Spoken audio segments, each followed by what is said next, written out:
അച്ഛൻ എന്താ വിളിച്ചേ?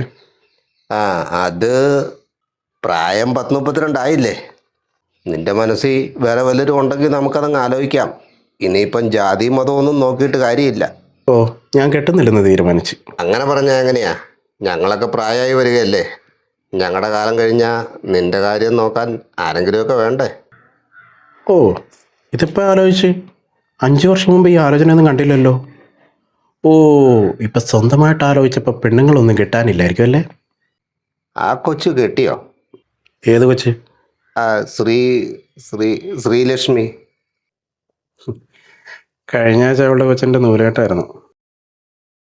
അവൾക്ക് പറ്റാഞ്ഞിട്ട് അവൾ എനിക്ക് വേണ്ടി 1-2 വർഷം കാത്തിരുന്നു. ഞങ്ങൾക്ക് വേണമെങ്കിൽ ഒരു രജിസ്റ്റർ മാരേൻ്റെ കാര്യം ഉണ്ടായിരുന്നുള്ളൂ. 2 വീട്ടുകാരുടെ സമ്മതത്തോടെ വേണമെന്നുള്ള ആഗ്രഹത്തിൻ്റെ പുറത്താണ് പലപ്പോഴും ഞാൻ അച്ഛയോട് സമ്മതം ചോദിച്ചത്. അപ്പം എന്തായിരുന്നു ജാതി മതം, വീട്ടുകാരും നാട്ടുകാരും കൂടെ എന്തായിരുന്നു പുകയിൽ. ഇനി അവളെ പോലെ ഒരു പെൺകൊച്ചിനെ എനിക്ക് കിട്ടുമെന്ന് എനിക്ക് തോന്നുന്നില്ല.